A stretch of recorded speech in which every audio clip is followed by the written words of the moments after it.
Let's Talk Oculus, a VR podcast, is proudly sponsored by the good folks at Patreon. If you want to support the show, join us on patreon.com/Let's Talk Oculus. What's up, Oculus nerds? Welcome back to Let's Talk Oculus, episode 228. I'm your host as always. I'm Dan. I'm joined by my co-host as always. It's Samson. How you doing, fella? How you doing? Pretty good. Pretty tired. But you know, I'm here. Been getting in some good VR gaming, some good flat gaming this week. And Dan, it snowed again today, but I think spring is finally finally within sight. I think it's finally within sight. And wow. I'm ready for it now. I'm ready for it. I'm really, really, really, really, really ready for it. How are you doing over there? Well, our snow's kind of stopped, to be honest. We're in the positive degrees Celsius. In fact, Samson, what is the freeze temperature in Fahrenheit? Dude, it's. I mean, I don't know right now. I got in the car this morning and it was 11.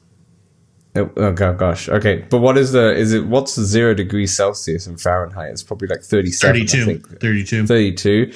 We're above 32 now. So things are starting to melt, which is great. But yeah, I'm doing well. It's been a weird time in the VR space, to be honest. Like, I'm not gonna lie, Samson. For the last 4 weeks now, I deleted Twitter, I deleted X, and I still haven't really gone back to it. So I don't know what's happening on Twitter, but I realized that when you don't know what's happening on Twitter when it comes to the VR space, you don't know what's happening at all, really. Like, I'm on Upload VR and Road to VR and such, trying to see what's happening, and there's not too much that's getting put out. So aside from, normally, like, when I'm on Twitter, I can see other people, the VR creators, you know, apparently the Pico announced a headset or something like that. And I mean, to be fair, that was on Upload VR, but all of this extra stuff I would normally tend to see, I don't see anything, and it's kind of interesting, the fact that how you can be very removed from this medium. So quiet. Must be so quiet over there. It's Dan, so quiet. You got into some competitive multiplayer VR game though. I did. More on that in part 2. But thanks for everyone for joining us for this episode of 228. 228. That's a fun little number combination right there. And we have a little decent show for you here today. Oh, as Samson's phone starts vibrating. We've got what we're going to do in our main topic in part 1. We're just going to go over our VR wish list. And essentially this whole kind of topic stemmed from the games that I played in part 2, and I've been playing RaceClub, which is essentially a Formula 1 racing game that is coming to MetaQuest 3 in early access currently, and Iron Guard, and both of them, without giving too much away, are kind of excellent games that really put you in, like, really immerse you when playing seated, because you feel like you're in the cockpit of, I guess, a mech or a race car and such. So, which is why the topic kind of came is like, what's on our kind of wish list? You know, what kind of title would we like to see? Now, Samson, maybe the titles that we described already exist. So I want the people listening to this. But Dan, I think you said Iron Guard, but I think you meant Iron Rebellion. Iron Rebellion. Sorry, yeah, Iron Rebellion. Iron Guard, the tower defense game that I've been meaning to get into. Yeah, that's the one. But yeah, maybe, I don't know, maybe the ones that I choose on my VR wish list do exist, but if they do, please let me know in the comments, especially for Quest 3. Sometimes there's a lot of these type of games that I want, but they're on PC, but we don't really have an equivalent on Quest 3, so I'm only interested in the Quest 3 side. But yeah, fun little show. Samson, fun little show. But as always, let's do a bit of housekeeping before we get going here. Housekeeping. We've got the Discord. Join the Discord. There's a link in the description below. You can join us. There's a lot of people in the Discord now. We have a lot of chatter in there. That always happens. Yeah, it's always a good time, Samson. We have the Walkabout tournaments as well, which is we do. Yeah, which is going to be a fun little thing to go through. Healing Entree, friend of the show, he's been posting with every week for the newest season of our Walkabout competition, which it just involves you posting your scores and race mode scores to Healing Entree, and it'll rank them across everyone else who's posted them. And obviously, Samson, next week this is going to go straight into our news. We're going straight into news from Housekeeping here. Well, hold on, Dan. Before you get ahead of yourself, we're in season 15, week 1, just started this week for the Healing Entree Walkabout tournament. We've got Arizona Modern Easy and Raptors Cliff Hard. Nice.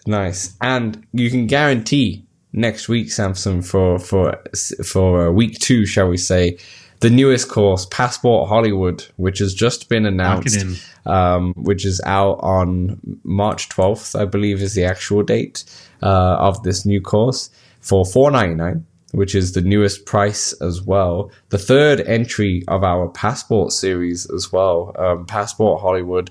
I love me the Passport games. The Passport Tokyo and Passport Venice were both fantastic in its own way. I think I gravitate more to Venice than I do Tokyo, but Tokyo's raindrops and the puddles and the capybaras galore, phenomenal stuff.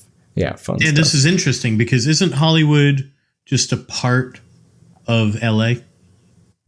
It is. Yeah. Correct. So it's like it's sort of like to, I believe, pay homage almost to the golden times, the classic times of movies. So I'm curious. It's almost like a time machine, this one. I feel like we're going to be doing, there's going to be things from all the time. Some history there. Yeah, there's definitely going to be some throwbacks to that. There might be. I'm just looking on the poster, and they're showing like night mode on the actual poster. At least what we think would be the hard one. It could be easy. Who's to say? We sometimes have night during the easy. Think about the Holiday. The amusement park one that I now forget, and Holiday Hideaway as well. But in the actual poster itself, you can see like a theater in there. You can see a couple of like retro cars as well. Looks like a car straight out of like LA Confidential or LA Noire. But you can bet that there'll be like cars that are nods to maybe different movies, as close as they can before obviously copyright and such. And there's probably something like an Indiana Jones giant ball somewhere, I'm assuming. Those kind of things. Mr. Bond, I expect you to die. Well, we do have a laser lair already, so I'm sure they know how to put the lasers in there. I do wonder how weird and wacky it'll get, and what kind of maybe new mechanics we could potentially. I feel like it could be very, almost like, remember the Elvis one felt unique because each hole sort of had to relate to Elvis, right? But they weren't necessarily all connected other than that. Yeah. I do feel like it might feel a little more disconnected, but in a good way. And, I feel like you could have very, very different feeling holes. Yeah. You expect some big movie sets, maybe like a plane crash or something like that. Those kind of things for sure. I'll be surprised if there's not a giant plane exploded, to be honest. I don't know that I expect that, but I don't know what kind of tropes I guess if I'm to expect anything, it'd be like a King Kong on the Empire State Building. That really, like, when I think of old movies or like classic movies, there'll be a shark. There'll be a giant shark. The Jaws, There'll be a Jaws giant shark for sure. I mean, I'm speculating. I haven't played this yet. We have, just as full transparency, have got early access, but I haven't. By the time we made sure not to play before we recorded to, Yeah, I've not jumped into this. So if there is a shark and all that, my apologies, but we have not played it yet, so we have not gone into it. So I'm just going off the poster and just thinking in terms of Hollywood itself. Obviously, the Hollywood logo, which is actually really nice, it's a ticket as well, like a classic old theater ticket for 46 cents, Samson. So we know we're in the like 1950s or something like that at least.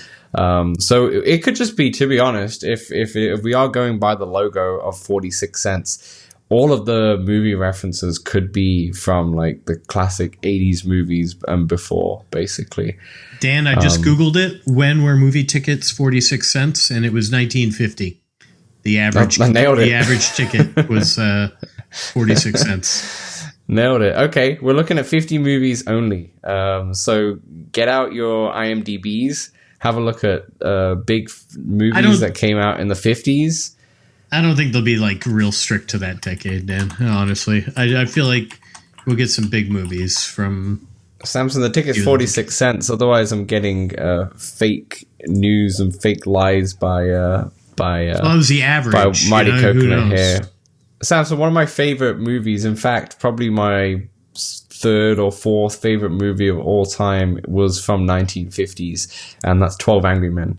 So I expect to see a jury in there, and they'll definitely have something war related, like there's tons of army movies back then as well. A western, definitely some western movies. Ben-Hur came out, and I'm in the 1950s looking at all the different movies, so maybe no one's going to get this apart from big movie fans or older people. Who's to say? Yeah, there's always something for the casual. You know what came out in 1950s, Samson? Cleopatra. Godzilla came out. Godzilla. The original Godzilla came out. Wow, I thought it was a 30s movie. Yeah, maybe I'm thinking Dracula.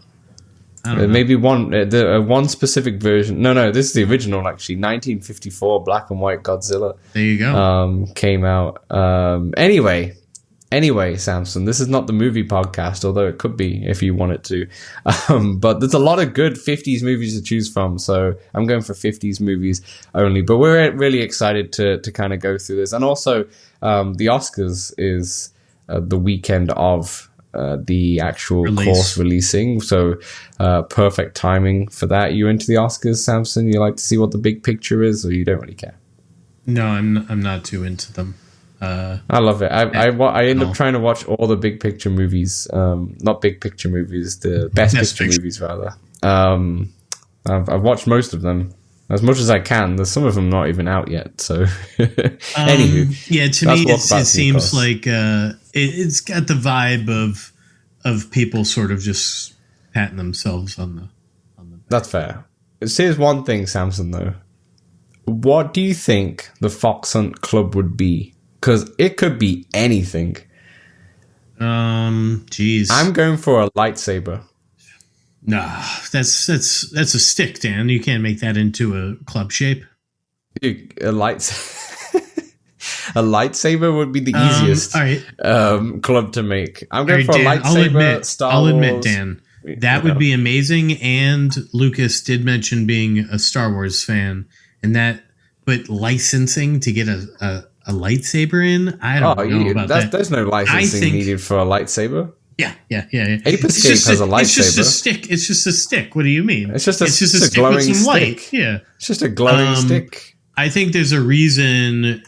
Oh, now I think that maybe most of the movies will all be out of like copyright, Right? That's why it probably just nods to like old movies and such. So it'd be a big Godzilla. There won't actually be there'll just be a giant dinosaur.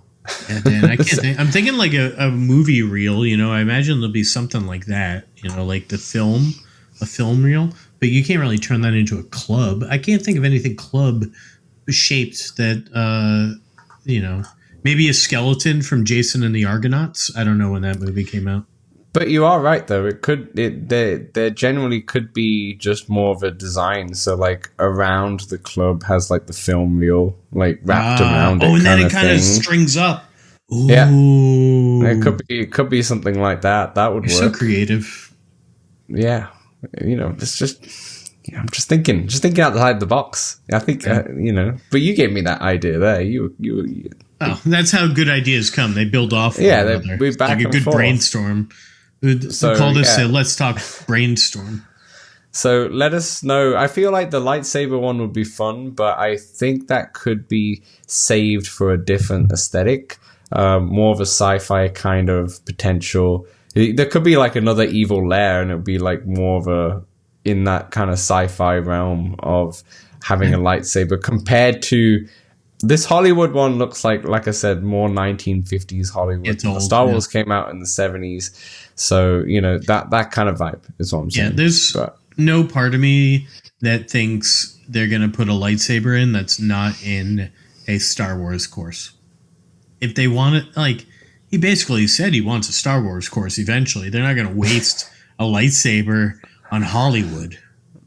Yeah, that's fair, but my gosh, would that be very cool? Very cool if they can get that IP one day. But anyway, Samson, that is the Walkabout tangent of the news of the housekeeping. We've already completely derailed this. Quickly back to on the housekeeping front. Well, let's actually not even talk about the housekeeping front. Just want to talk about comments, listener comments. If you want to write in and you haven't already, write us in. You can write it in the YouTube. We've got obviously our YouTube channel with this on. If you can write in there, which I believe both of these comments have come from there, but also you can go into episode discussion or questions on our Discord. You've got letstalkoculus at gmail.com, and you also have Spotify comments, which a lot of people like. Don't message me on Twitter though, because I don't have it at the moment. So, and I don't know if I'm going to install it. I don't think I'm going to put it back. It's been nice. I'm not going to lie. It's been real nice. I haven't installed it for a few days, but you can still use Twitter on your desktop. I think that's a more appropriate way to limit yourself to Twitter.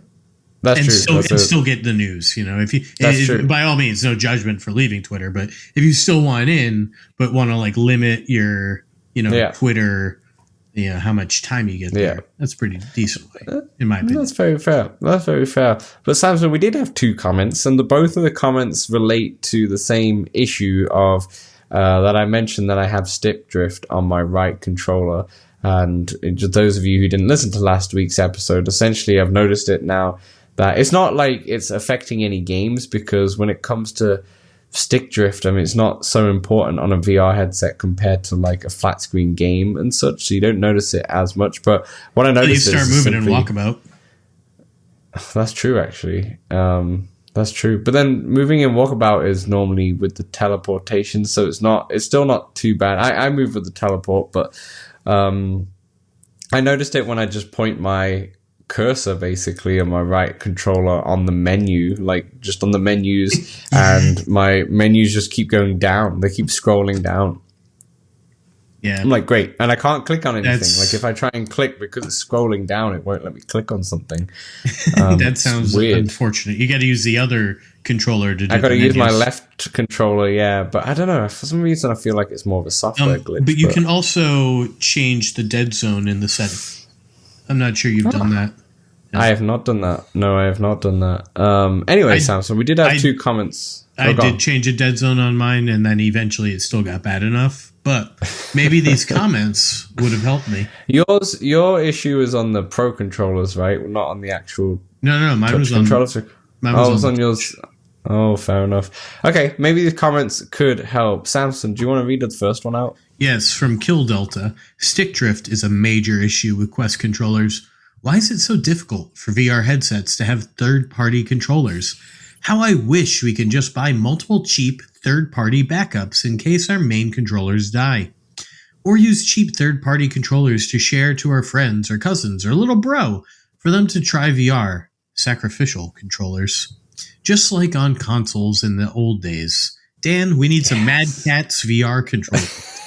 I was just about to say, I think this is an issue in normal gaming now, or flat screen gaming rather now as well, because you normally, when you buy a controller, you just buy the official one at this point, because if unless you buy, you're a child with limited most of the as far as I'm aware, unless I'm wrong, like third-party controllers are still expensive. Like because of all the extra stuff. Like the PS5 has like a touch capacity sensor on the front, for example, and that just doesn't exist. That's just so expensive to, There are a lot of first-party games that you want the controller for, so they're sort of like make you want those with the triggers and the touchpads and all that. But I feel like 8-Bit Dough, I feel like there were some cheaper controllers, like $20 to $30 potentially for Bluetooth.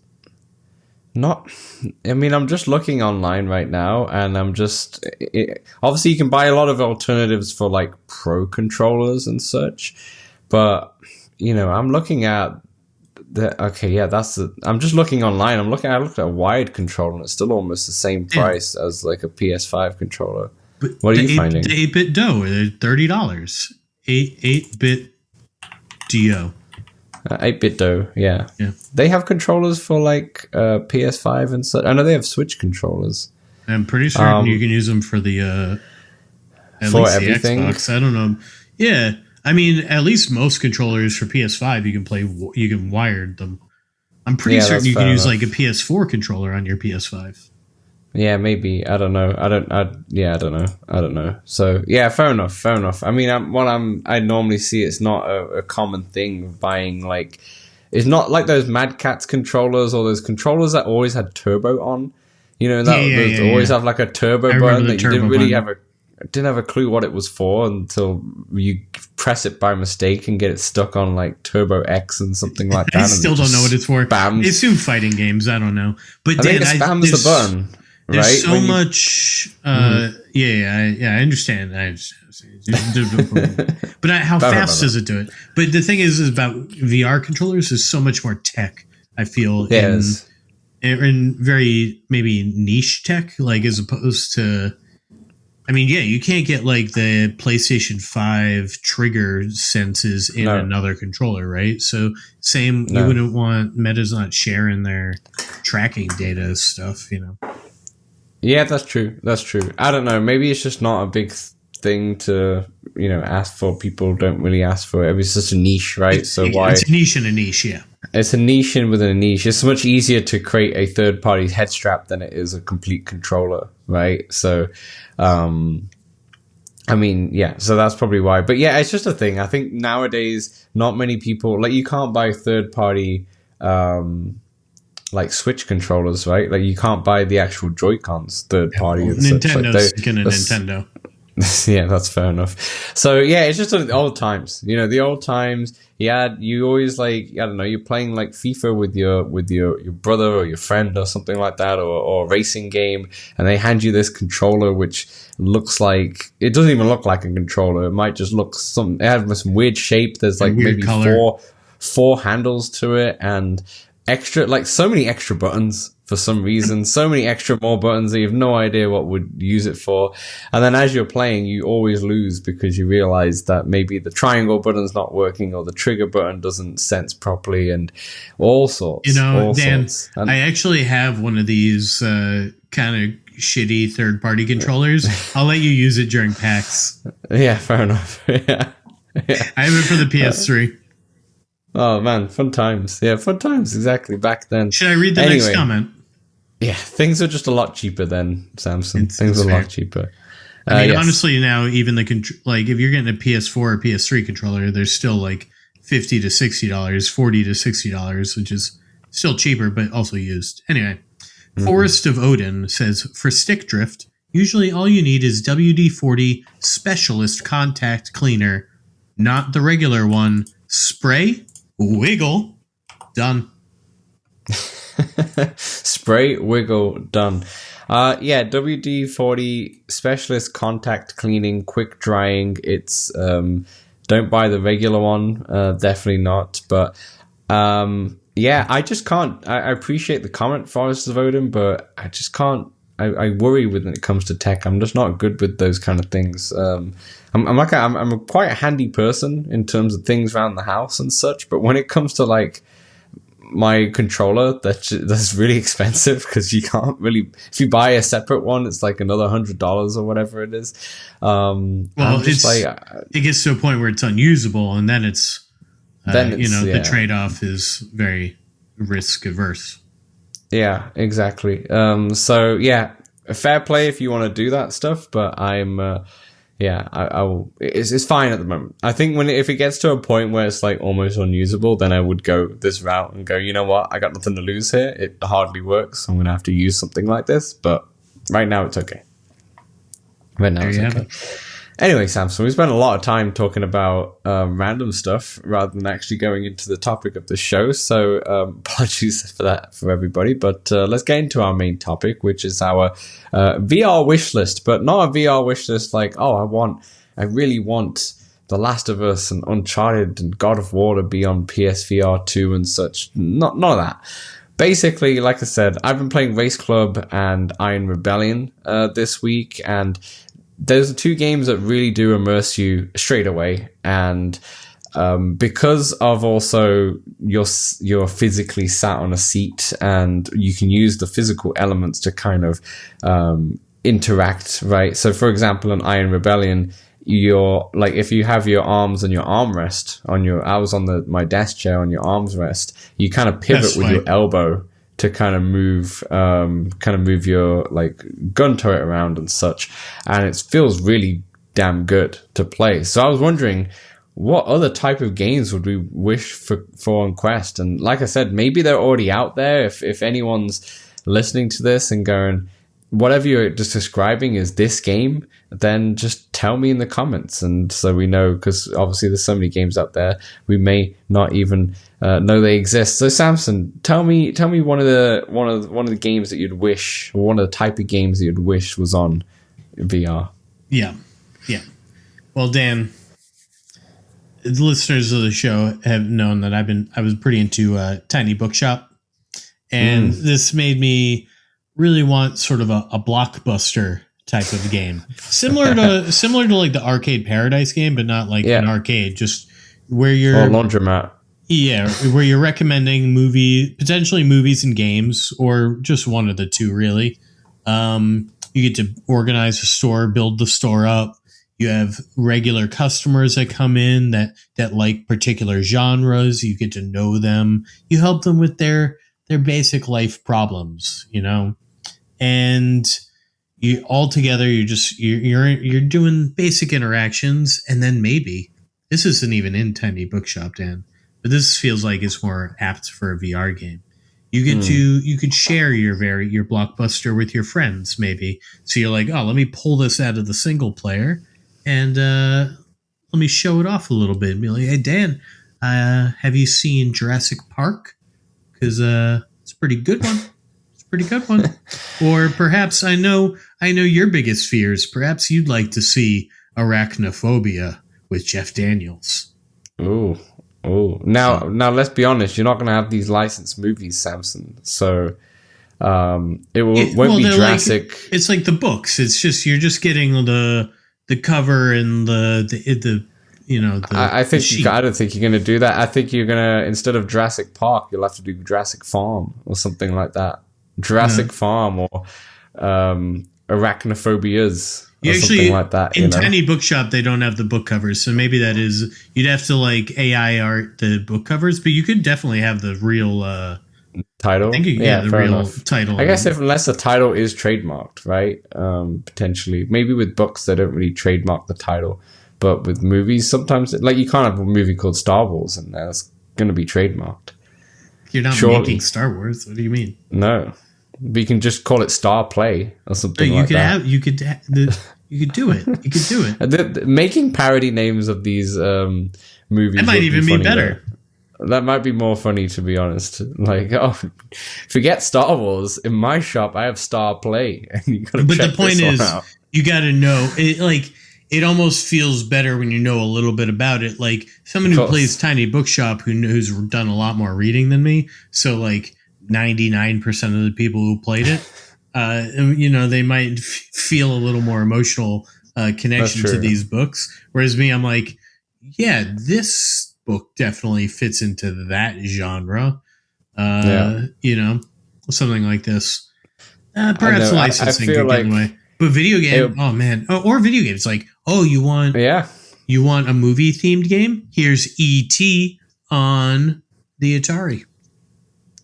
Or here's EF on the Safari console and such. They're going to make some play on words, something like that. And I feel like the descriptions would be funny to put together as well. If we go back to Star Play or Star Battles, you could have like a funny version of. There is actually now I'm thinking about it. Went to a shop the other day and there was a game, like a trivia kind of game that you could buy. I have no idea what it's called, but I'm sure one of you listening to this knows what this game's called. But essentially, it's like poorly described movies, and you have to tell basically, like I would read the poor description, and you have to tell me what it's about. And it's reading some of those are really funny. Ultimately, and I'm thinking having some of those. Ultimately, it's not. It's more about the cozy aspect of trying to build relationships and suggest proper things that people are wanting to appease people's needs and wants, as opposed to harping on the titles in the details. That's fair. I can see that being a fun title, though, if you think of something like Arcade Paradise, where like you're just like managing, the store and having different interactions, like you said, and kind of also expanding what it looks like. Maybe you start off with a little trailer park blockbuster, and then it expands into a full store with a whole sci-fi section, and you now sell video games and what else? I don't know. What else did Blockbuster sell other than rentals? Popcorn. They had loads of popcorn. They used to sell caramel popcorn, which slapped. Candy, popcorn, all movie things related, and video game things generally. Yeah, exactly. And I think they used to sell video games as well. Like you could actually buy games as well, like just outright if you wanted to. I'm pretty sure, but I can't remember. It's a long time ago. But yeah, good idea, Samson. I like it. I guess Arcade Paradise would be your itch if you wanted something similar, in a way. Sure. In a way. Well, in VR. Samson, I'd like a astronaut game. Now, this could just be No Man's Sky, to be quite honest, but I want to actually fly like a rocket into space, like be in a like NASA spaceship rocket, sitting in there, and then you have to, I'm thinking like Iron Rebellion, where you have to like press all the buttons and all that stuff to get all your units on. So, if you need to do a successful launch, you've got to press all the buttons, essentially, turn the dials, turn it on, thrust the engines, all that stuff, right? And then you kind of just fly out there in there. Maybe you need to do some fuel management or something like that to try and orbit the correct planets or so. Maybe you have to line up with the space station and make sure you line I was thinking correctly. Like what's that, the like Gerbils game or something like that, where you got to make you got to. And it's not like Gerbils, like the animal. I thought it was like Gerbils Space Program or something like this, where you have to figure out a rocket to get it into space, and it's like insanely difficult to even get the rocket into the space. And then once you do, then there's more challenges. It's like uses real. It's called Kerbal. It's called Kerbal Space Program. Kerbal Space Program. It's on Steam for like $40 at the moment. That might be the 10 second out of 10. Fair enough, but this one has 10 out of 10 reviews on Steam. Kerbal Space, and someone says 36 hours in, many more to go. Spending most of your time trying to make it out of the Kerbin system just to fail, revise, and try again. 10 out of 10 will fail again. There you go. If you want a space game, this is the game. So I gotta have a look at this. Yeah, there you go. See, I knew that I got the sound right.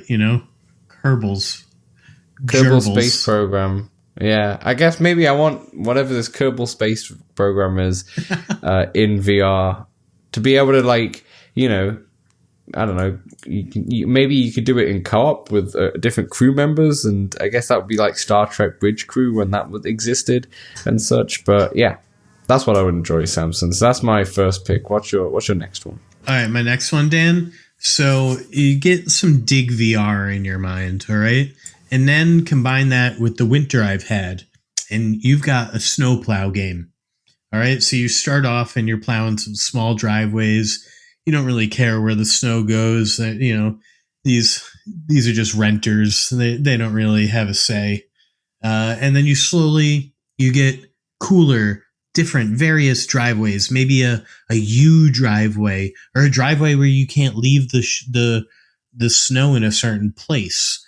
And then maybe you've got some, like I was in an intersection and there were these big construction vehicles moving snow out of the fucking street, and then they're just like, they don't care about the cars on the road.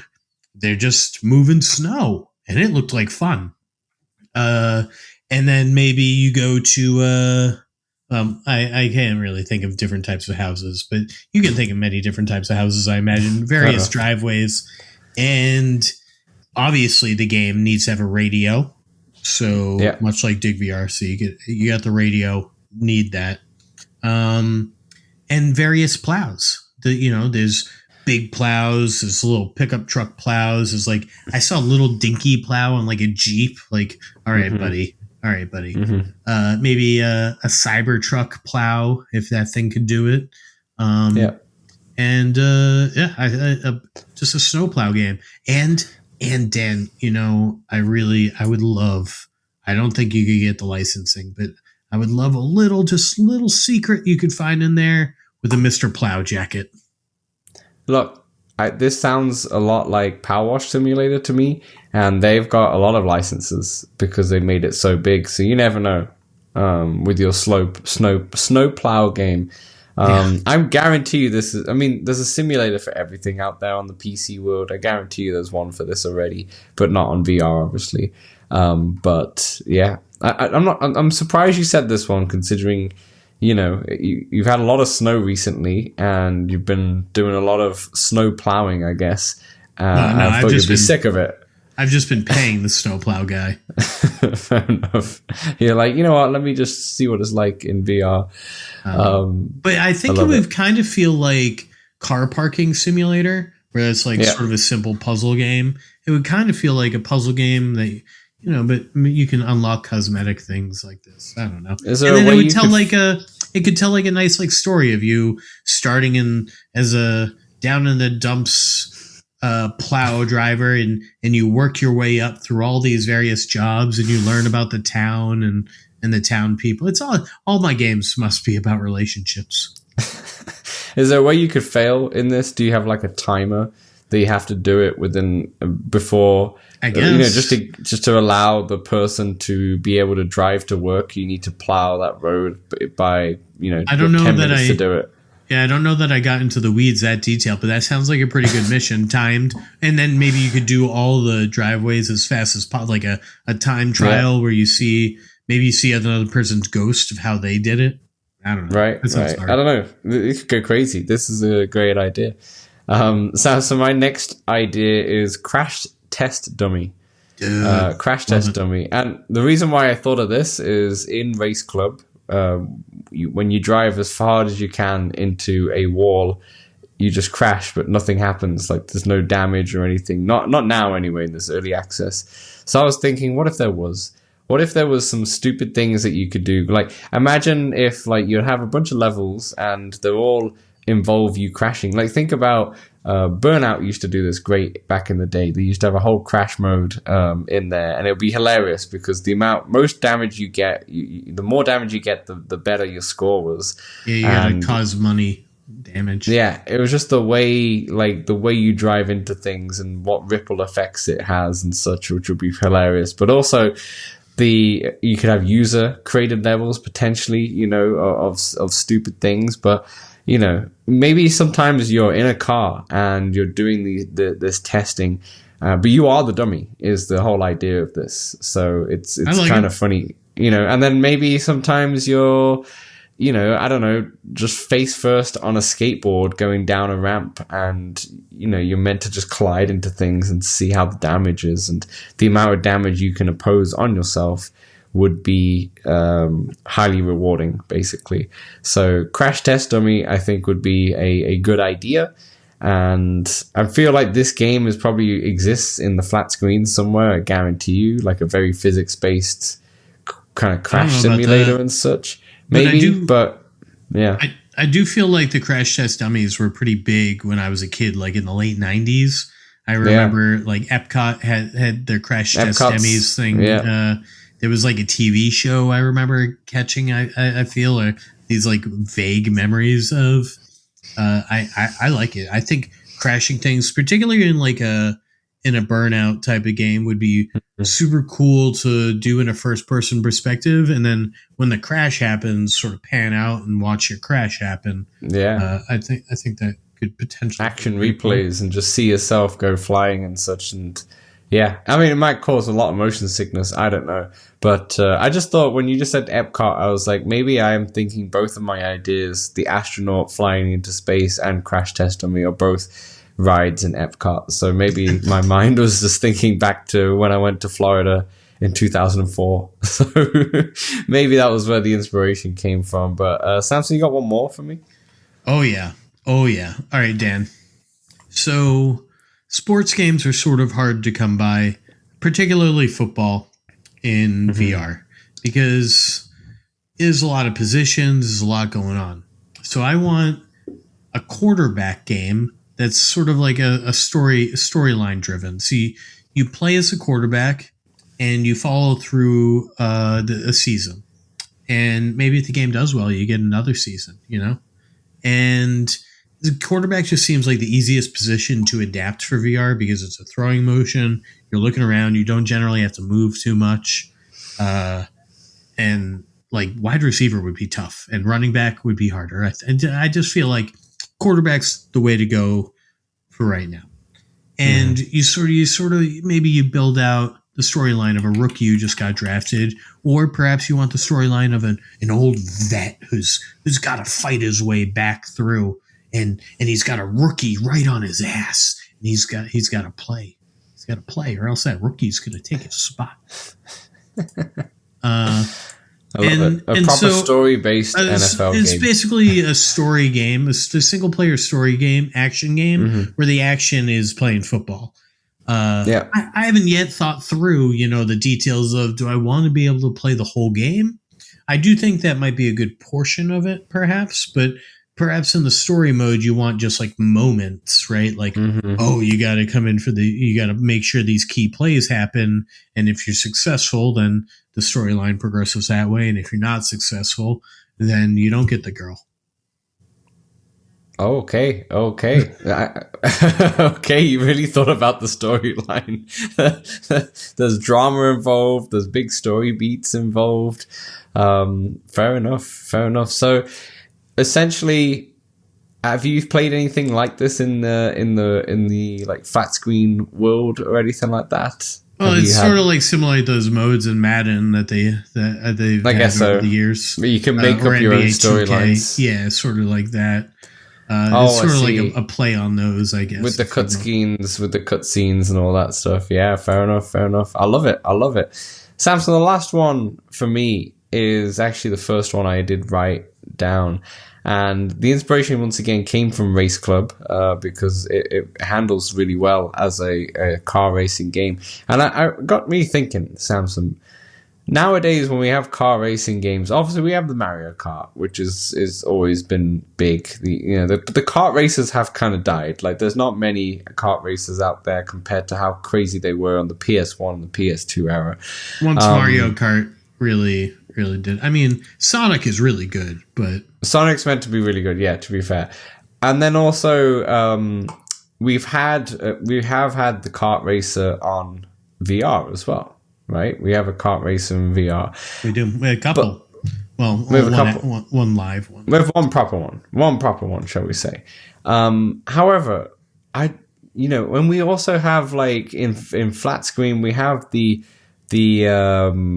Forza Horizons, the open world, and we have the simulator, the GTE 7, the Forza Motorsport, those kind of things. But what we've lost in flat screen and in VR, in fact, we probably never had it in VR, is your like casual racing games that don't really involve an open world. I'm talking about your casual, like Need for Speed, for example. You don't really have those kind of games anymore. Like, it has to maybe be in a proper stadium track, or it has to be in a complete open world setting, or it has to be a kart racer. But I'm talking more of a casual, fun racing game which doesn't have any weapons. There's no there's no weapons or anything, but there's just fun tracks. There's fun different cars, maybe not real life cars, random cars that you can kind of play. You know what I'm describing? I'm describing Disney Pixar Cars, the video game that's on, I think that came out on PS2, which is, my gosh, a phenomenal racing game. A fantastic racing game. Samson, have you ever played this game? No, I've never heard of it. Disney Pixar Cars is, I heard of the fantastic. movie. You can buy it on Steam. It's still available. It's like $18 or something like that. A lot of positive You sure reviews. about that? I don't know that I'm going to buy that one. It's on Steam. I'm curious to see what the like Metacritic is for Cars, but I'll tell you why Cars is phenomenal. Cars is phenomenal is because it's a kind of a story mode, career racing game, but you have all the different types of cars. But then all the tracks are so different. You had a track which was like full on NASCAR Daytona track. Then you had like a classic like track which was on the streets or in like the middle of nowhere, which is also all parts of scenes. Yeah, or parts of scenes that are in the actual like movie, of course. But just pure racing, just pure racing, but in an arcadey fun way. And we don't really have Hot Wheels, that could be a good adaptation. Hot Wheels, yeah, exactly. Those kind of things. That's what I'm craving. I'm craving the Burnouts. The Burnouts. We don't really have the Burnouts, the Need for Speed, Wipeout. Those kind of things. I'm not talking about Grid Legends either on VR, because Grid Legends is more on the it's more like real racing, like F1 racing and such like that. I want more of like casual, fun kind of racing, which doesn't involve kart racer, weapons, goofiness, that kind of thing. Those kind of games. Demolition Derby on the PS1, those kind of stupid kind of games. Those were just fun times. I used to love those kind of racing games. Really enjoyed them. There was so many of them back in the day, and they don't really exist anymore. So I would like a game like that, Samson. A very casual, you're in the cockpit racer with fun little different types of tracks, which is not trying to go over the top. Yeah, there you go. I've described Disney Pixar Cars on the PS2. There you Phenomenal go. Game. Phenomenal game. Well, Dan, I just got one small one here that I don't know if it adapts true well, but have you played this game called Pico Park? Don't think I've heard of it, no. Pico Park is a 2 to 8 player co-op puzzle platform game, sort of action game, if you will. And you basically have to work with everybody to make your way from left to right through the level. And in VR, it'd probably be more of like a tunnel or like a hallway you'd be in trying to work through, or maybe the levels could change more, based in VR. Yeah. Like you could start in a circle and move your way out or something like this. I don't know. But essentially, there are times in order to work your way through the level, you like have to jump on somebody to get to a point where then that person presses a button to get the other person, or like you got to go in a certain color order. And it takes a lot of precision and communication, and one person can really flub it up for the whole for everybody, and it can be pretty funny. I see. So I feel like VR is a good opportunity here for like reaching out and the physicality of it.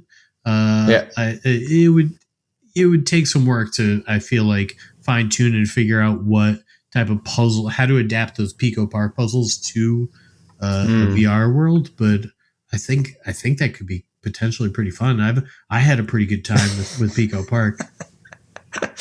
I just read the first review on Steam for Pico Park, and this person said Mario Party might ruin friendships, but this game made me want to actively hunt down the C words I played this game with. That's really funny. That's really funny. Fun and a great game to torture your friends. It looks great, to be honest. I don't even know how this would work in VR, to be quite honest with you.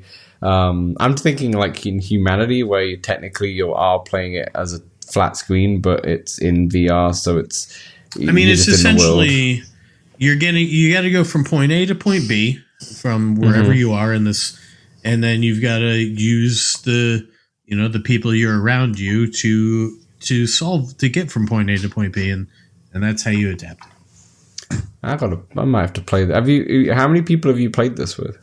Tops. I've only played with 3 or 4, but it's like 8 players. We've got to play this at PAX. This seems hilarious. Yeah. This is really fun. Very good. All right, everyone, that'll do for our part 1. But if you let us know if in the comments if there's anything in particular that you would like to see in a VR headset. And in part 2, what we're going to go through is what we've been playing. So we'll see you in part 2. Hey, we know public lobbies in VR games can be a bit toxic, feel a bit empty at times. That's why we created the Let's Talk Oculus Discord, a friendly community that you can join for multiplayer meetups, general VR chat, the game, and chat about VR, fitness motivation, and there's even a very impressive 3D printing channel. Join over 100 of our community members in the Let's Talk Oculus Discord for free. The link is right in the description. All right, welcome back to part 2 of episode 228. We've talked about the games that we would like to see, Samson. But now let's talk about what we've been playing. And, you know, we've you're going to playing... say, let's talk about the games now we've seen. We've been playing kind of the same games, to be honest. So there's a couple of them that we can kind of talk about together. And I want to start with what we've put in the title of this show. Formula One racing comes to MetaQuest 3, and that is with RaceClub. Now, RaceClub is in early access currently. Samson, what's the US price? I think it was around $13.99, I think. Yeah, $14. Yeah, $13 or $14. Something like that. Exactly. Something like that. But it's basically a Formula One game in the end of the day, and it's in VR.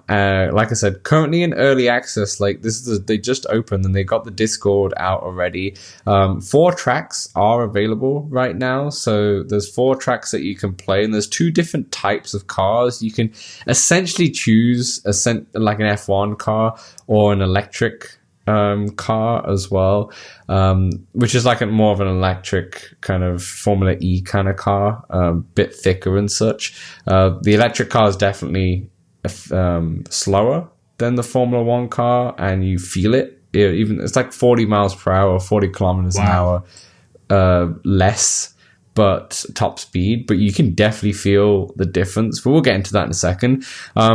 Other things you can do right now, though, you can change the colors of the car. So if you want to customize what it looks like, I couldn't get it super red like a Ferrari. I kept getting it more like a pink, but maybe I was choosing the wrong kind of red. So I went with a bluish hue with some white. You can only play in time trial mode at the moment. So you have different ghosts on the screen. That you can kind of race against your own ghost and other players, essentially. But there is basically a duel. It's like an asynchronous multiplayer. Yeah, and there's also a duel and a race mode coming soon, and multiplayer, essentially, with that. Unsure if the race mode is going to be... I think the race mode is going to be with AI such, but I'm unsure if there's going to be like a career mode or anything like that. I think maybe that's like way further down the line, but definitely a dual race mode and multiplayer will be coming soon. Samson, RaceClub Formula One game. You've obviously played a lot of racing games in VR, like Grid Legends, I think is the one that you really enjoyed in there and such, but mostly on the GT7. Quest. That's true, on the Quest itself. But in terms of this game, let me ask you this. Did you ever play the F1 game on the PC with VR or not? Yeah, a couple times. One of them, like maybe 23 or 22. I forget which F1 game. Okay, fair enough. So let's talk about this one in particular. How did you find it? Oh, Dan, it feels fast, and I like the sound. The engine sound is really good. So I did a comparison of, it'd been a long time since I played Grid Legends. So I knew before I played RaceClub, I was like, let me go back and do one race in Grid Legends. So I did one Grid Legends, and then I went into this.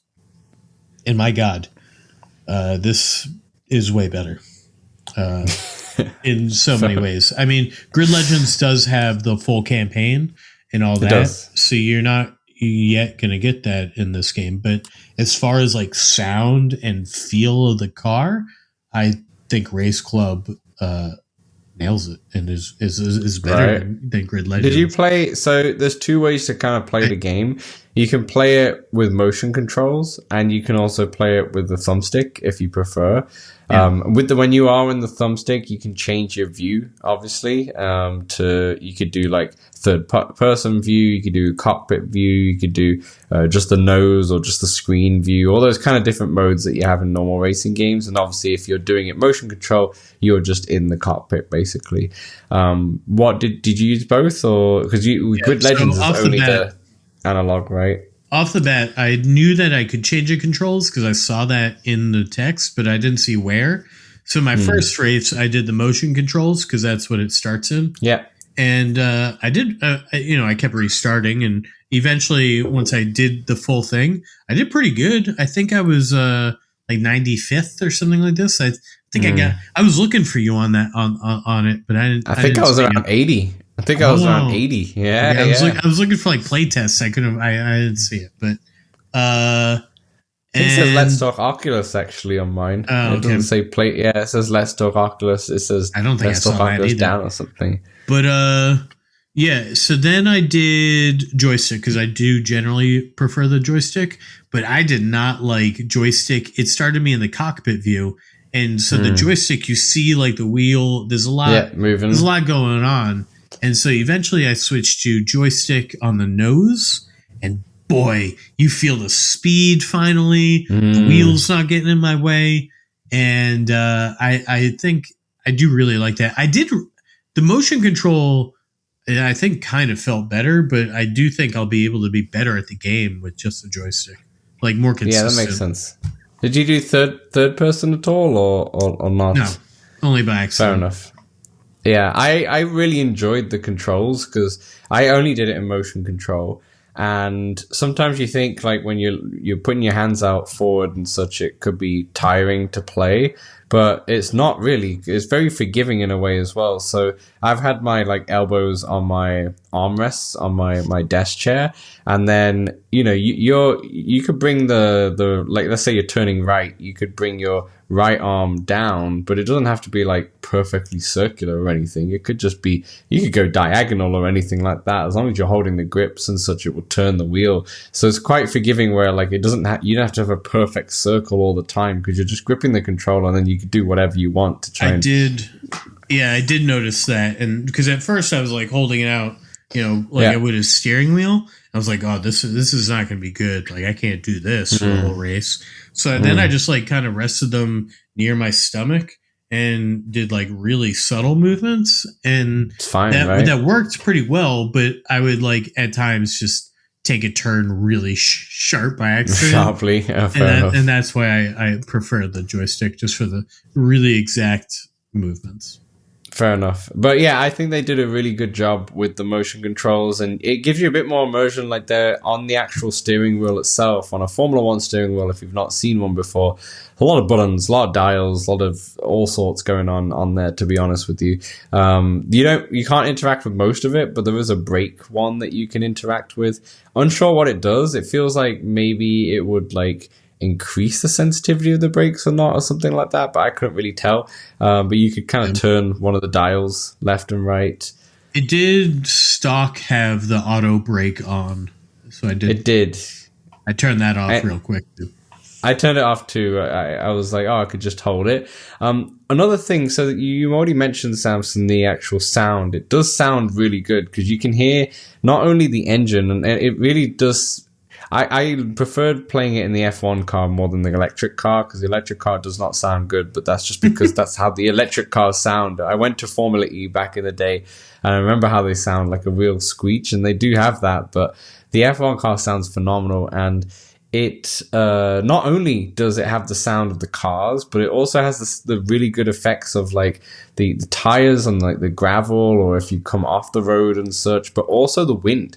It has like wind sound that kind of goes back and forth. They've done, when you go really fast and such, you notice kind of the wind going past your ears and such, and they've done a really good job with the sound, and it's really, really, really immersive.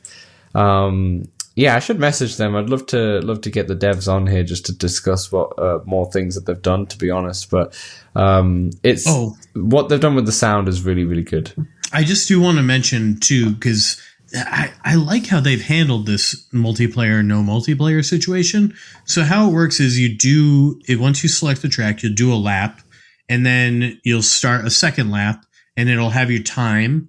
And then once you start the second lap, it'll have whoever's in first place, so like whoever's done the best lap. Yeah. And it'll often put two or three other, or one to three other players that are like, I assume closer to where you are or where your first lap was. And then, so you feel like you're racing other people, whether or not you are or not, which I really liked. Yeah, because they're in typical time trials, they're like ghost cars, and they're quite easily transparent, right? Where in this, they're not very transparent unless you get close and it looks like you're going to hit the cars. You just kind of go through them because they are ghost cars. They are time trial cars in the end of the day. But they have basically, after you've done when you do your first lap, you're with like the leader. And then after you've done your first lap, you'll have not only the leader, but also what you had. So you had the ghost, and also another car, which is right next to you. And then you also have like a challenger car, which I think is just a few places ahead of you. So you need to try and like maybe just beat that car to get a better time. So yeah, really cool little way they've implemented that. I also saw that you can change your number in the main menu area. Did you change your number? I didn't notice that. No, I didn't notice that. I changed the colors, but not the number. Of course you would. They have 4 courses, and they're kind of varied a little bit. Solid courses all around, like the tracks itself. Like I can't have any bad things about them, to be honest. I'm not sure if you had a favorite track, Samson, but I kind of liked them all. I only did the first track and the 4th track, but they are good shapes. Like you got a couple sharp turns, you got a couple, less sharp turns. One of them was more shaped like an oval-ish, and then one's like a real big kind of square, and then sort of a mix of the two. But I will say the first one had, like I said, I finished 95th. There's well over 100 people who played that one. The 4th one, I'm like 27th. There's many fewer people have mastered or even attempted the 4th one. Maybe you're just really good, Samson, to be honest. No, that 4th one. It was 27th out of like 30 or something. Yeah, fair enough. I mean, to be fair... it's still early. It's very new, so makes sense. Now's your time to get on the leaderboards, people. Well, I don't know when the other courses came out, but Mike Johnson, Live Open Mike, obviously friend of the show, and he's part of the show as he comes on to replace me, I guess, when I'm not around as well. He did post an article on Upload VR with RaceClub, and he played a bunch of it. But I believe, if I remember correctly, because I did read the article, only the first course was available to him at the time. That makes sense then. Yeah, only had one of them. The other mode was, he had the access to the dual mode as well. I wasn't able to play the dual mode at all, but he said, I'm pretty sure I only played one track. I'm not too sure. On a screenshot as well, it only shows one track that's available. So yeah, maybe that's just why. Maybe when we jumped into it just now, they've only just added the extra tracks in there. But yeah, what else is there to say about it? There was also, I found it very intense, I'm not going to lie. I played it for about 15-20 minutes, and I was really enjoying it, having a great time. But then when I took the headset off, I was so tired. I actually had to lie down for a little bit just to relax. It was very intense. And I think maybe I think Reach is the game that does it really well. But when you're running, there's like little... I think Deadpool does it as well, but there's like little like lines that happen on the screen to kind of reduce the motion blur. I think this would be really good to add like a bit of lines when it coming at you when you're driving really fast. And they can obviously represent like the wind. No, because I can represent the wind as well, and the lines are less invasive than the tunnel, to be honest. But I don't want lines. You could probably turn the lines off if you wanted, Samson, to be honest, like Keep the tunnel. Wind. But I would love something like that. In fact, I'll probably go to their Discord and suggest it, to be honest, because I did find it really intense to play, but it was fantastic. It felt really, really good to play. And And in terms of the graphics wise, they were pretty decent, right? It wasn't going to blow you away. They're not realistic graphics like most of the racing games have nowadays, but you're not really expecting that. I mean, and going back to the game I wanted in part 1 with the Disney Pixar cars, this is kind of what I wanted in terms of this kind of style of game in terms of the graphics wise. Like, I don't need anything fancy. It just needs to play well, and, the Cars and feel game good. Probably has like scenery, whereas this game is pretty much all about track. The course, the track itself. Because really, you're going so fast, you're always focused on just what's right up ahead of you. Like, you're not, it's not like, I mean, I've gotten in trouble in Gran Turismo looking around, and then it's like texting and driving, except I'm getting lost looking at the beautiful scenery in Gran Turismo, and then before I know it, the car in front of me is braking, and I'm in a car accident. Fair enough. You can't. Yeah, you can't do that in F1 though. It's too fast, right? To even look around. But you're right. But I'm not saying that the graphics are bad. The graphics are good. It's a good aesthetic. It all fits itself. And it's perfect with this coming out. I know it's on early access, but we've got the new season to Drive to Survive on there, which is really popular now. And the new season of F1 is happening from this weekend as time of recording here. So it's kind of fitting in perfectly. And if you're into Formula One, now I used to be into Formula One, not so much, but I am going to see if I can get back into it this year, to be honest, a little bit. But I think if you are looking forward to starting the Formula One, I know a lot of people are. It's getting really popular because of Drive to Survive, to be honest. And this could be a game to pick up. But even if it's even in early access, this feels really fun and good to play. So I would highly recommend this in early access right now. It'll probably go up in price, I imagine. Exactly, and the mechanics already feel fantastic. It's just the modes and such starting to get fleshed out. Maybe there's a few little tweaks and turns that it needs to do, but overall, it's really fun.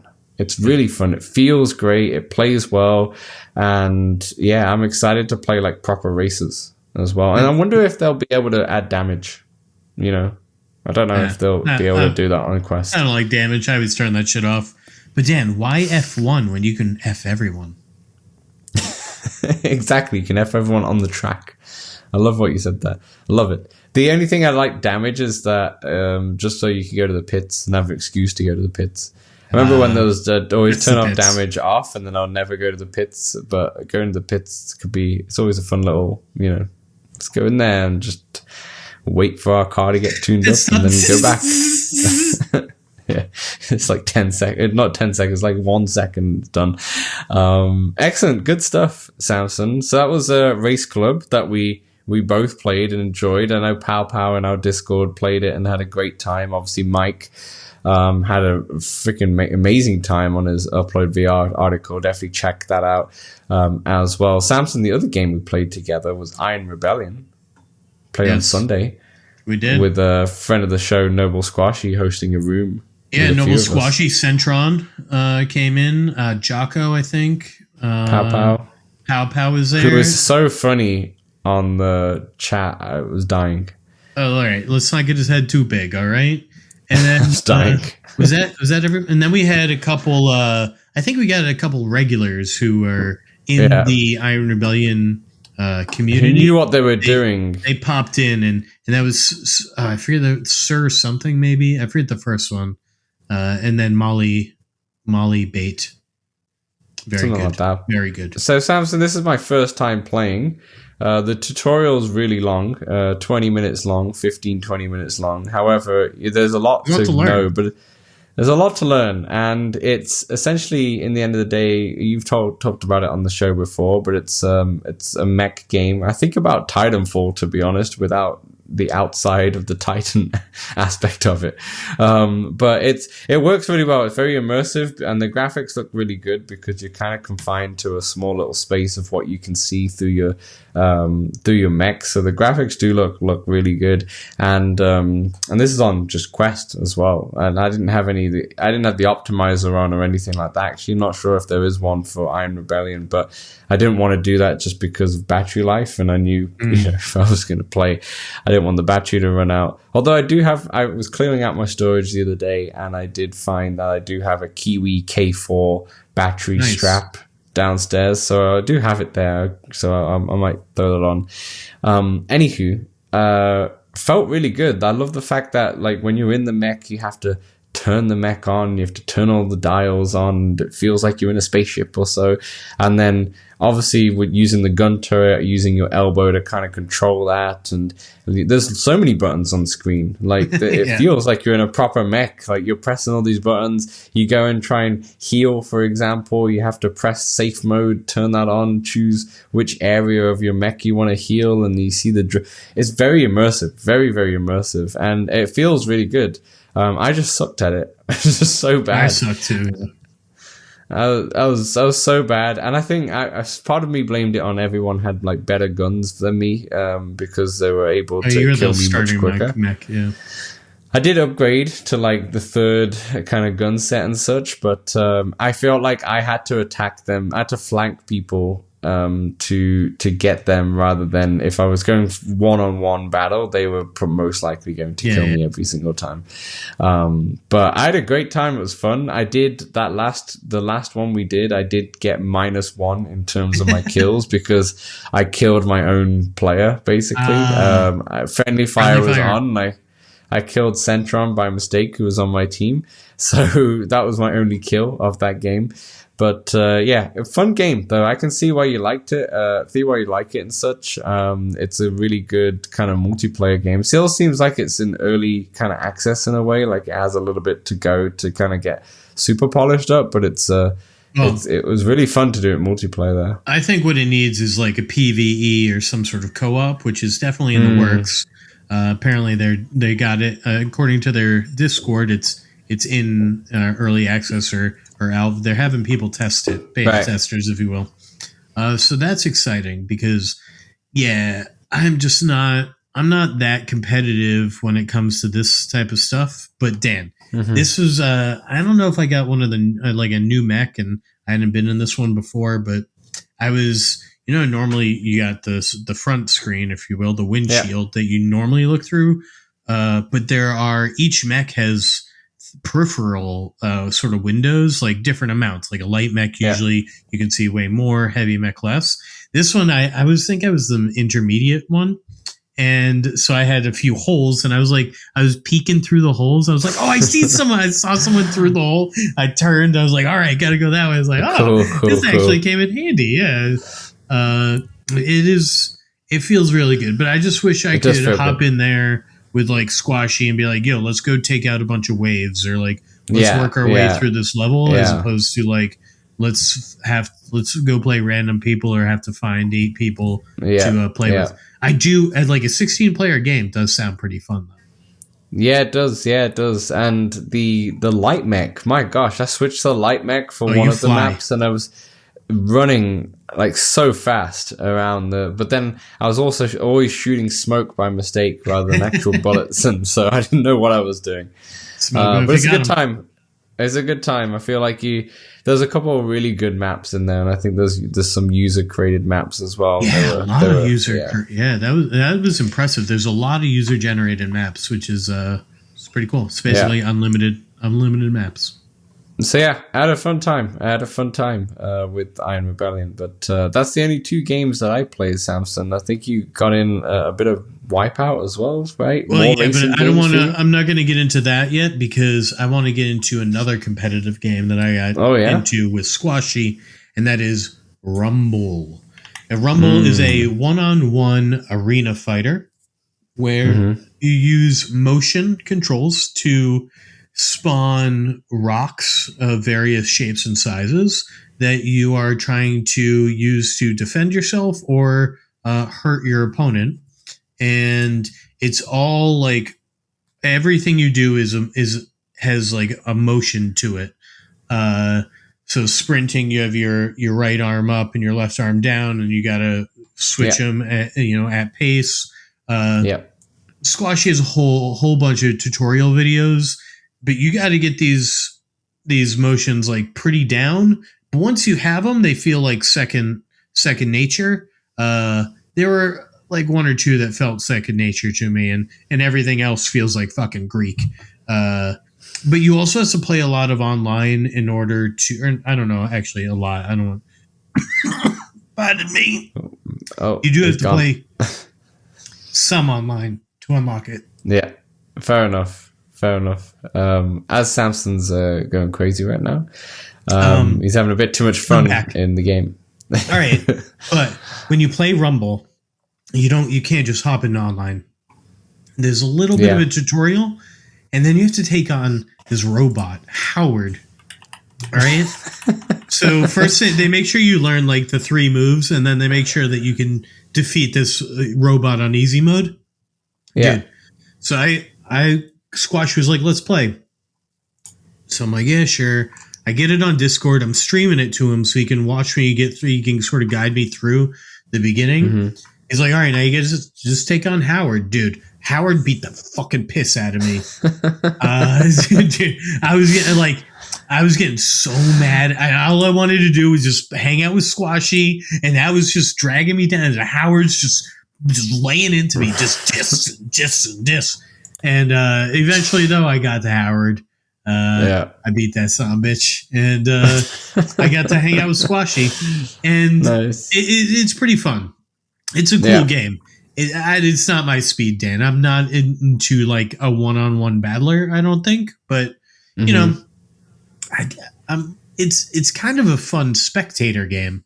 I almost have more fun like watching 2 people. Just like it's like watching a UFC or a boxing match, except they're bending the stones or throwing stones. Type deal. I was reading about this game as well. There's quite of a steep learning curve with this game, and it's actually quite tough to kind of get into it. But Squashy's been posting a lot of videos and shorts about it. Yeah, it is hard to get down, and I think I've read some reviews of people being like, "This game stinks. It's not registering." And I promise you're going to feel like it's not registering, but it's you. It is you, just like with your ex. It's you. It's cool because a lot of people have been waiting for this game for a long time. Like it's been on the Rift originally, and obviously on Steam, but like only recently came out on the Quest itself. So, and a lot of people have been waiting for it.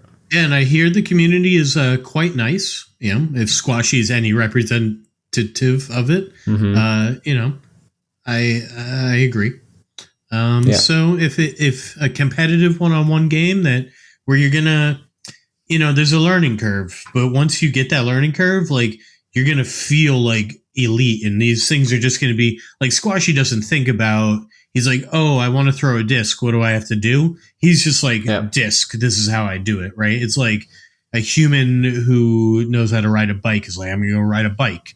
And you just get on it, and you're like, whoa, oh yeah, this is how I ride a bike. That's if that's what you're looking for, sort of competitive game with that type of skill level, Rumble is probably going to be your speed. Yeah, and if you are struggling with it, Noble Squashy has a total beginner's guide to Rumble VR, where he sits down with a glass of red wine and discusses how to play the game. Precisely. Which is really fun. Pivoting to the real speed, because RaceClub was fast. But Dan, I've been playing more Wipeout on the PSVR 1, and oh boy, there's I think I'm in like the fast class in the 2048, and I've got to play this Soul race. The Soul is SOL is the course, and boy oh boy, there are jumps, there's like gaps in the course, and it's fast, and I can't for the fucking life of me. It's a 1-lap race that I got to do. I can't beat it. So. I keep trying it, and then I go to one of the other games and I knock out a few golds. But I did. Yeah. I was playing through on Novice, and I recently changed to whatever's one above Novice, and I got spanked around for a couple races, and now I'm like playing up to my. I'm playing better. I'm like, oh, this is like, am I just playing up to my competition now? Like before, I was the head of the Fox. Now And then for a few races, I was just a tail of the lion, and now I'm already the head of the lion. This is incredible. So Wipeout, it's fast. It's an incredible game. If you've got a PlayStation 5 or PlayStation 4, I even recommend it flat. My God, this game needs to come to PlayStation VR 2. Please. Hello, Sony. Hello, please listen to me, please. Yeah. I feel like you had no problem in Race Club because of how fast Wipeout is, to be honest. So it probably didn't feel as intense. But I really want to play it when I come around for PAX East. I really want to try Wipeout. I can't remember if I played it in PSVR 1. I don't think I did, to be honest. So I'm excited to see if I can handle. Yeah, we might have to turn on some of the motion settings for it. Yeah, exactly. That's Perfect. That's nice everything, right, Samson? That's everything. Nice job. Yeah, once again, not really any games out this week. I mean, Upload VR did post out a article about the games that are coming out in March 26. Once again, Mike Johnson. We're going to keep promoting his stuff on this show, and definitely check out that article to see if you are interested in any of the games. Samson, I've now realized why I said Iron Guard at the start of the show, because Iron Guard is the first game that is up on this list. Makes sense. Had it open just before we started. So but yeah, there's a few games coming out in March, obviously a lot of like kind of indie titles itself. Check out that article that Mike's done. There wasn't anything in particular that really stood out for me that I think I would be really into. But I think the biggest one on there is the Star Trek game, the Star Trek Infection, that was meant to come out at the end of last year. Came out on PSVR 2, but got postponed. Actually, I'm not sure if it got postponed or always was going to come on Quest later, actually. But anyway, it's coming out on Quest. Actually, it was. It was delayed. Coming out on Quest in March, at the end of March itself. But aside from that, it's slow time. But Samson, the VR game showcase is coming back later on in March. I don't think they've released a date yet, but it is coming back later on in March. So we'll maybe have some stuff to talk about. And then we expect Teenage Mutant Ninja Turtles to be out probably in April or so. So we'll see what happens. We don't know exactly, but so games will come out. For now, it's the perfect time, Samson, to try out something new like Race Club, or go through your backlog and kind of sift through that and see if you can get a few more games done, or just keep playing Walkabout, because let's be honest, that's all you really need. It's true. Samson? And I've been playing I played through Demon Slayer, the first game this week. Really? Yeah, wow. I wanted to unlock all the fighters for PAX. You always have an idea like that. It plays through the first season on Netflix.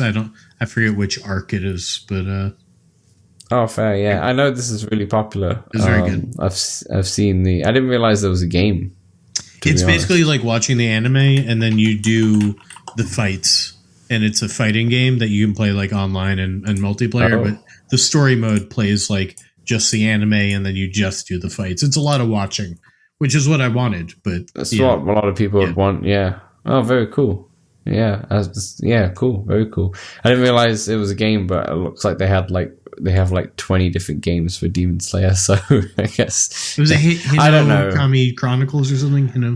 Something like this. I don't know any anime, to be honest. It ended with Yu-Gi-Oh. It was my partner's pretty into it. I've now watched a decent amount of Fruit Basket, and I don't recommend it. Fair enough. I have no idea what you're talking about, but I'm sure someone out there does. Anyway, Samson, that will wrap up the show. I've been Dan. You've been Samson. Thanks everyone for listening and watching, and we'll catch you next week.